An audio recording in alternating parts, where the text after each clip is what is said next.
Το ένα μετά το άλλο τα ευρήματα στον τύμβο Καστά αποκαλύπτονται, εντείνοντας την αγωνία για το ποιος είναι τελικά ο ένικος του τάφου.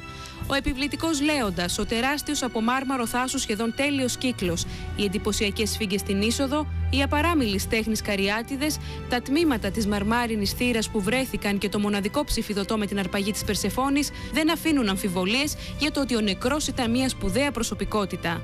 Η επανάληψη της λέξης μοναδικός και μοναδικότητα δεν είναι τυχαία, συνδυάζεται ακριβώς με την πολύ μεγάλη σημασία ιστορική και αρχαιολογική του συγκεκριμένου ευρήματος. Την εκτίμηση ότι το πρόσωπο που κρύβεται στον τύμβο της Αμφίπολης είναι η μητέρα του Μεγάλου Αλεξάνδρου εκφράζει για άλλη μια φορά μέσω του Discovery News ο συγγραφέας Άντριου Τζακ. Η Ροξάνη καταγόταν από το Αφγανιστάν στην Κεντρική Ασία. Εκεί υπάρχουν και νομίζω πάντα υπήρχαν πολύ λίγες κοκκινομάλες. Αντίθετα, η Ολυμπιάδα ανήκε στο φύλλο των μολοσσών, στο οποίο τα κόκκινα μαλλιά θεωρείται ότι ήταν κοινό χαρακτηριστικό.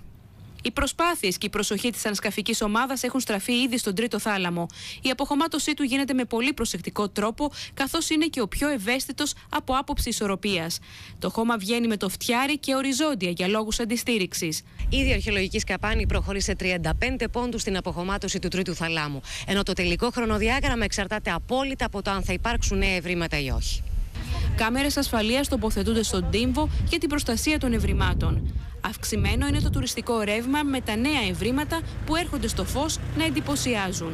Στο τέλος ελπίζουμε ότι θα δούμε κάτι μεγαλειώδες, αν κρίνουμε και από τα ψηφιδωτά και όλα αυτά που βρέθηκαν.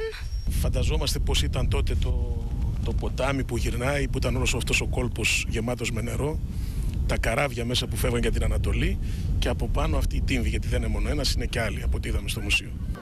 Χαρακτηριστικό είναι ότι περισσότερα από 500 άτομα επισκέπτονται καθημερινά το Μουσείο της Αμφίπολης, αριθμός που διπλασιάζεται τα Σαββατοκύριακα. Αυτό το τουριστικό ρεύμα θέλουμε να το εκμεταλλευτούμε περισσότερο, να αναδείξουμε και να δείξουμε τους αρχαιολογικούς χώρους που βρίσκονται στο Δήμο μας. Ένας τέτοιος αρχαιολογικός χώρος είναι και αυτός του κάστρου της Ρεντίνας. Πάνω από το ψηφιδωτό έχει τοποθετηθεί φελιζόλ και από πάνω ξύλινη επένδυση. Σε ύψος περίπου 40 εκατοστών έχει μπει ένα είδος γέφυρας για να μπορούν οι αρχαιολόγοι να πατούν με ασφάλεια και να φτάνουν στον τρίτο θάλαμο μέσα από τη θύρα, την αρχαία δηλαδή οδό. Τις επόμενες ημέρες θα δούμε τι κρύβεται μέσα στο χώμα, αλλά και πού οδηγεί η πόρτα των 96 εκατοστών στον τέταρτο διαφραγματικό τοίχο.